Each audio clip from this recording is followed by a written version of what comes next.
President Trump saying today that China will supply rare earth minerals up front to the U.S. This coming as part of a larger trade agreement between the two countries. But our next guest says this is more of a ceasefire than an agreement that moves the ball forward. For more, we're bringing in now Bill Reinsch, Senior Advisor at the Center for Strategic and International Studies. Bill, it is good to see you. So President Trump did make news this morning. Bill, he goes on social media. He says, listen, we got a new effort in place. We got a new framework in place so we can get back to negotiations. What do you make of what you heard, Bill? Well, it's hard to tell because there's a pattern here, which is you announce the agreement, you declare victory, and then you supply the details later when nobody's paying attention. So it's hard to say what is actually in it. It appears to be basically a temporary ceasefire that takes us back to Geneva a month ago, and both countries promised to do what they said they were going to do then. It looks like tariffs are going to stay what they were then.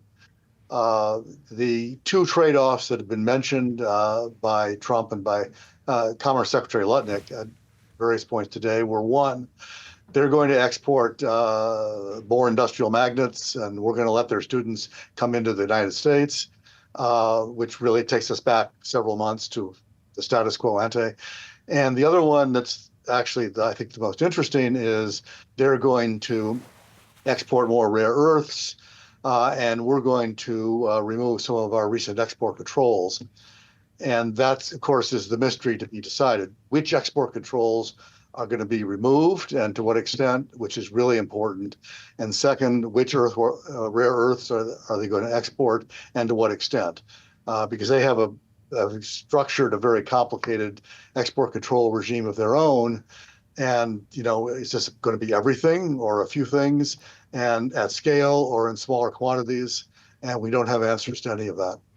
Bill, who broke the original truce there, brokered in Geneva? Because you recall there was a lot of barbs being traded back and forth. The U.S. said one thing, China said another. What is your sense?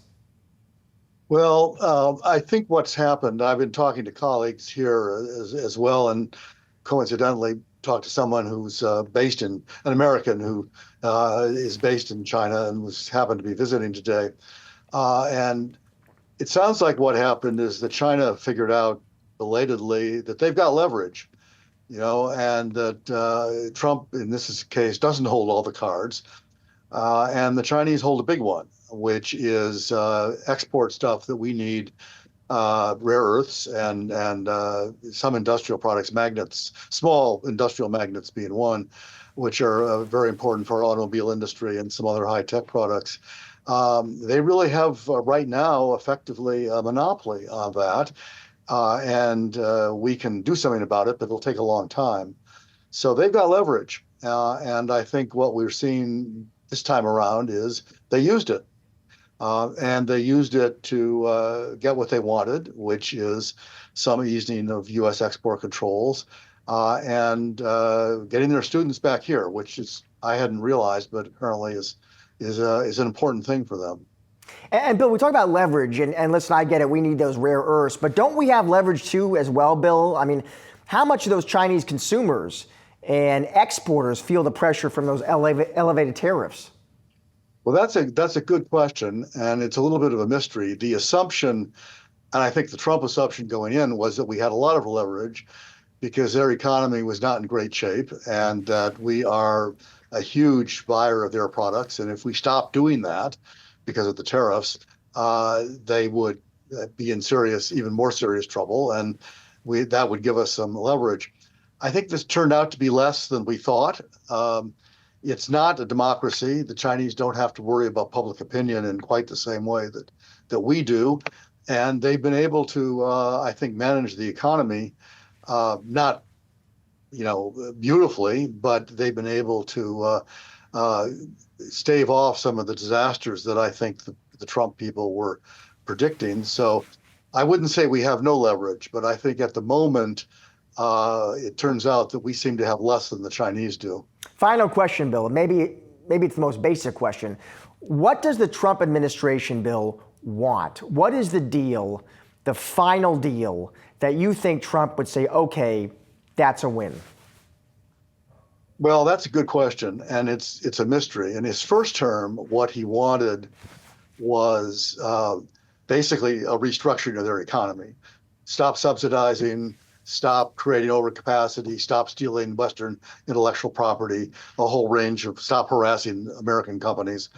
And what he got was a promise to buy more stuff, which they then didn't entirely keep. This time around, he'll probably begin by demanding the same things because they're the right things to demand, frankly, and most of his predecessors demanded them too. But I think where we'll end up is pretty much where we ended up in the first term, which is small Chinese concessions, commitments to buy more stuff, and he will declare victory. And then we'll probably this time around do a better job of making sure they actually keep their word. But I don't see a big plan here, and I don't see us accomplishing major changes in their economy. That's just not on the screen. They've rejected that before, and I think they'll reject it again. Bill, great to have you on the show today. Thanks so much for your time. Thank you.